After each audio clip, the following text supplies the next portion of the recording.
شروع اللہ کے نام سے جو سب پر مہربان ہے، بہت مہربان ہے۔ یاسین، حکمت بھرے قرآن کی قسم، تم یقیناً پیغمبروں میں سے ہو، بالکل سیدھے راستے پر۔ یہ قرآن اس ذات کی طرف سے اتارا جا رہا ہے جس کا اقتدار بھی کامل ہے، جس کی رحمت بھی کامل، تاکہ تم ان لوگوں کو خبردار کرو جن کے باپ دادوں کو پہلے خبردار نہیں کیا گیا تھا، اس لیے وہ غفلت میں پڑے ہوئے ہیں۔ حقیقت یہ ہے کہ ان میں سے اکثر لوگوں کے بارے میں بات پوری ہو چکی ہے، اس لیے وہ ایمان نہیں لاتے۔ ہم نے ان کے گلوں میں طوق ڈال رکھے ہیں جو ٹھوڑیوں تک پہنچے ہوئے ہیں، اور اس وجہ سے ان کے سر اوپر کو اٹھے رہ گئے ہیں، اور ہم نے ایک آڑ ان کے آگے کھڑی کر دی ہے اور ایک آڑ ان کے پیچھے کھڑی کر دی ہے، اور اس طرح انہیں ہر طرف سے ڈھانک لیا ہے، جس کے نتیجے میں انہیں کچھ سجائی نہیں دیتا۔ اور ان کے لیے دونوں باتیں برابر ہیں، چاہے تم انہیں خبردار کرو یا خبردار نہ کرو، وہ ایمان نہیں لائیں گے۔ تم تو صرف ایسے شخص کو خبردار کر سکتے ہو جو نصیحت پر چلے اور خدائے رحمان کو دیکھے بغیر اس سے ڈرے۔ چنانچہ ایسے شخص کو تم مغفرت اور باعزت اجر کی خوشخبری سنا دو۔ یقیناً ہم ہی مردوں کو زندہ کریں گے، اور جو کچھ عمل انہوں نے آگے بھیجے ہیں ہم ان کو بھی لکھتے جاتے ہیں، اور ان کے کاموں کے جو اثرات ہیں ان کو بھی۔ اور ہم نے ایک واضح کتاب میں ہر چیز کا پورا احاطہ کر رکھا ہے۔ اور اے پیغمبر، تم ان کے سامنے ایک بستی والوں کی مثال پیش کرو جب ان کے پاس رسول آئے تھے۔ جب ہم نے ان کے پاس شروع میں 2 رسول بھیجے تو انہوں نے دونوں کو جھٹلا دیا، پھر ہم نے ایک تیسرے کے ذریعے ان کی تائید کی، اور ان سب نے کہا کہ یقین جانو ہمیں تمہارے پاس رسول بنا کر بھیجا گیا ہے۔ انہوں نے کہا تمہاری حقیقت اس کے سوا کچھ بھی نہیں کہ تم ہم جیسے ہی آدمی ہو، اور خدائے رحمان نے کوئی چیز نازل نہیں کی ہے، اور تم سراسر جھوٹ بول رہے ہو۔ ان رسولوں نے کہا ہمارا پروردگار خوب جانتا ہے کہ ہمیں واقعی تمہارے پاس رسول بنا کر بھیجا گیا ہے، اور ہماری ذمہ داری اس سے زیادہ نہیں ہے کہ صاف صاف پیغام پہنچا دیں۔ بستی والوں نے کہا ہم نے تو تمہارے اندر نحوست محسوس کی ہے، یقین جانو اگر تم باز نہ آئے تو ہم تم پر پتھر برسائیں گے، اور ہمارے ہاتھوں تمہیں بڑی دردناک سزا ملے گی۔ رسولوں نے کہا تمہاری نحوست خود تمہارے ساتھ لگی ہوئی ہے، کیا یہ باتیں اس لیے کر رہے ہو کہ تمہیں نصیحت کی بات پہنچائی گئی ہے؟ اصل بات یہ ہے کہ تم خود حد سے گزرے ہوئے لوگ ہو۔ اور شہر کے پرلے علاقے سے ایک شخص دوڑتا ہوا آیا، اس نے کہا اے میری قوم کے لوگوں، ان رسولوں کا کہنا مان لو، ان لوگوں کا کہنا مان لو جو تم سے کوئی اجرت نہیں مانگ رہے اور وہ صحیح راستے پر ہیں۔ اور بھلا میں اس ذات کی عبادت کیوں نہ کروں جس نے مجھے پیدا کیا ہے، اور اسی کی طرف تم سب کو واپس بھیجا جائے گا۔ بھلا کیا اسے چھوڑ کر میں ایسوں کو معبود مانوں کہ اگر خدائے رحمان مجھے کوئی نقصان پہنچانے کا ارادہ کر لے تو ان کی سفارش میرے کسی کام نہ آئے، اور نہ وہ مجھے چھڑا سکیں۔ اگر میں ایسا کروں گا تو یقیناً میں کھلی گمراہی میں مبتلا ہو جاؤں گا۔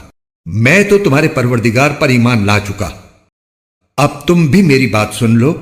آخر کار بستی والوں نے اس کو قتل کر دیا، اور اللہ تعالی کی طرف سے اس سے کہا گیا کہ جنت میں داخل ہو جاؤ۔ اس نے جنت کی نعمتیں دیکھ کر کہا کاش میری قوم کو معلوم ہو جائے کہ اللہ نے کس طرح میری بخشش کی ہے اور مجھے باعزت لوگوں میں شامل کیا ہے۔ اور اس شخص کے بعد ہم نے اس کی قوم پر آسمان سے کوئی لشکر نہیں اتارا، اور نہ ہمیں اتارنے کی ضرورت تھی، وہ تو بس ایک ہی چنگھاڑ تھی جس سے وہ ایک دم بجھ کر رہ گئے۔ افسوس ہے ایسے بندوں کے حال پر، ان کے پاس کوئی رسول ایسا نہیں آیا جس کا وہ مذاق نہ اڑاتے رہے ہوں۔ کیا انہوں نے نہیں دیکھا کہ ان سے پہلے ہم کتنی قوموں کو اس طرح ہلاک کر چکے ہیں کہ وہ ان کے پاس لوٹ کر نہیں آتے؟ اور یہ جتنے لوگ ہیں ان سبھی کو اکٹھا کر کے ہمارے سامنے حاضر کیا جائے گا، اور ان کے لیے ایک نشانی وہ زمین ہے جو مردہ پڑی ہوئی تھی، ہم نے اسے زندگی عطا کی اور اس سے غلہ نکالا جس کی خوراک یہ کھاتے ہیں، اور ہم نے اس زمین میں کھجوروں اور انگوروں کے باغ پیدا کیے، اور ایسا انتظام کیا کہ اس میں سے پانی کے چشمے پھوٹ نکلے تاکہ یہ اس کی پیداوار میں سے کھائیں، حالانکہ اس کو ان کے ہاتھوں نے نہیں بنایا تھا۔ کیا پھر بھی یہ شکر ادا نہیں کریں گے؟ پاک ہے وہ ذات جس نے ہر چیز کے جوڑے جوڑے پیدا کیے ہیں، اس پیداوار کے بھی جو زمین اگاتی ہے، اور خود ان انسانوں کے بھی، اور ان چیزوں کے بھی جنہیں یہ لوگ ابھی جانتے تک نہیں ہیں۔ اور ان کے لیے ایک اور نشانی رات ہے، ہم اس پر سے دن کا چھلکا اتار لیتے ہیں تو وہ یکا یک اندھیرے میں رہ جاتے ہیں، اور سورج اپنے ٹھکانے کی طرف چلا جا رہا ہے۔ یہ سب اس ذات کا مقرر کیا ہوا نظام ہے جس کا اقتدار بھی کامل ہے، جس کا علم بھی کامل، اور چاند ہے کہ ہم نے اس کی منزلیں ناپ تول کر مقرر کر دی ہیں، یہاں تک کہ جب وہ ان منزلوں کے دورے سے لوٹ کر آتا ہے تو کھجور کی پرانی ٹہنی کی طرح پتلا ہو کر رہ جاتا ہے۔ نہ تو سورج کی یہ مجال ہے کہ وہ چاند کو جا پکڑے، اور نہ رات دن سے آگے نکل سکتی ہے، اور یہ سب اپنے اپنے مدار میں تیر رہے ہیں۔ اور ان کے لیے ایک اور نشانی یہ ہے کہ ہم نے ان کی اولاد کو بھری ہوئی کشتی میں سوار کیا، اور ہم نے ان کے لیے اسی جیسی اور چیزیں بھی پیدا کی جن پر یہ سواری کرتے ہیں، اور اگر ہم چاہیں تو انہیں غرق کر ڈالیں، جس کے بعد نہ تو کوئی ان کی فریاد کو پہنچے اور نہ ان کی جان بچائی جا سکے۔ لیکن یہ سب ہماری طرف سے ایک رحمت ہے، اور ایک معین وقت تک زندگی کا مزہ اٹھانے کا موقع ہے جو انہیں دیا جا رہا ہے۔ اور جب ان سے کہا جاتا ہے کہ بچو اس عذاب سے جو تمہارے سامنے ہے اور جو تمہارے مرنے کے بعد آئے گا تاکہ تم پر رحم کیا جائے، تو وہ ذرا کان نہیں دھرتے، اور ان کے پروردگار کی نشانیوں میں سے کوئی نشانی ایسی نہیں آتی جس سے وہ منہ نہ موڑ لیتے ہوں۔ اور جب ان سے کہا جاتا ہے کہ اللہ نے تمہیں جو رزق دیا ہے اس میں سے غریبوں پر بھی خرچ کرو، تو یہ کافر لوگ مسلمانوں سے کہتے ہیں کہ کیا ہم ان لوگوں کو کھانا کھلائیں جنہیں اگر اللہ چاہتا تو خود کھلا دیتا۔ مسلمانوں، تمہاری حقیقت اس کے سوا کچھ بھی نہیں کہ تم کھلی گمراہی میں پڑے ہوئے ہو، اور کہتے ہیں کہ یہ قیامت کا وعدہ کب پورا ہوگا۔ مسلمانوں، بتاؤ اگر تم سچے ہو۔ دراصل یہ لوگ بس ایک چنگھاڑ کا انتظار کر رہے ہیں جو ان کی حجت بازی کے عین درمیان انہیں آ پکڑے گی، پھر نہ یہ کوئی وصیت کر سکیں گے اور نہ اپنے گھر والوں کے پاس لوٹ کر جا سکیں گے۔ اور سور پھونکا جائے گا تو یکا یک یہ اپنی قبروں سے نکل کر اپنے پروردگار کی طرف تیزی سے روانہ ہو جائیں گے، کہیں گے کہ ہائے ہماری کم بختی، ہمیں کس نے ہمارے مرقد سے اٹھا کھڑا کیا ہے۔ جواب ملے گا کہ یہ وہی چیز ہے جس کا خدائے رحمان نے وعدہ کیا تھا اور پیغمبروں نے سچی بات کہی تھی، اور کچھ نہیں، بس ایک زور کی آواز ہوگی جس کے بعد یہ سب کے سب ہمارے سامنے حاضر کر دیے جائیں گے۔ چنانچہ اس دن کسی شخص پر کوئی ظلم نہیں ہوگا، اور تمہیں کسی اور چیز کا نہیں بلکہ انہی کاموں کا بدلہ ملے گا جو تم کیا کرتے تھے۔ جنت والے لوگ اس دن یقیناً اپنے مشغلے میں مگن ہوں گے، وہ اور ان کی بیویاں گھنے سایوں میں آرام دہ نشستوں پر ٹیک لگائے ہوئے ہوں گے، وہاں ان کے لیے میوے ہوں گے اور انہیں ہر وہ چیز ملے گی جو وہ منگوائیں گے۔ رحمت والے پروردگار کی طرف سے انہیں سلام کہا جائے گا، اور کافروں سے کہا جائے گا کہ اے مجرموں، آج تم مومنوں سے الگ ہو جاؤ۔ اے آدم کے بیٹو، کیا میں نے تمہیں یہ تاکید نہیں کر دی تھی کہ تم شیطان کی عبادت نہ کرنا، وہ تمہارا کھلا دشمن ہے، اور یہ کہ تم میری عبادت کرنا یہی سیدھا راستہ ہے۔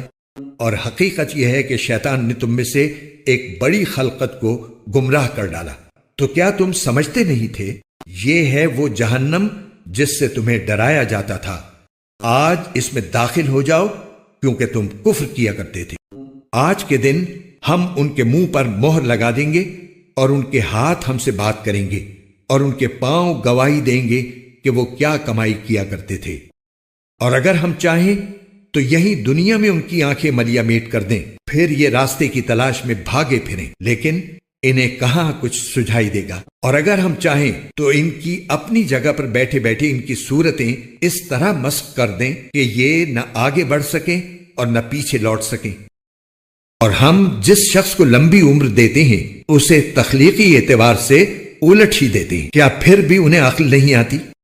اور ہم نے اپنے ان پیغمبر کو نہ شاعری سکھائی ہے اور نہ وہ ان کے شایان شان ہے، یہ تو بس ایک نصیحت کی بات ہے، اور ایسا قرآن جو حقیقت کو کھول کھول کر بیان کرتا ہے تاکہ ہر اس شخص کو خبردار کرے جو زندہ ہو، اور تاکہ کفر کرنے والوں پر حجت پوری ہو جائے۔ اور کیا انہوں نے یہ نہیں دیکھا کہ ہم نے اپنے ہاتھوں کی بنائی ہوئی چیزوں میں سے ان کے لیے مویشی پیدا کیے اور یہ ان کے مالک بنے ہوئے ہیں، اور ہم نے ان مویشیوں کو ان کے قابو میں دے دیا ہے۔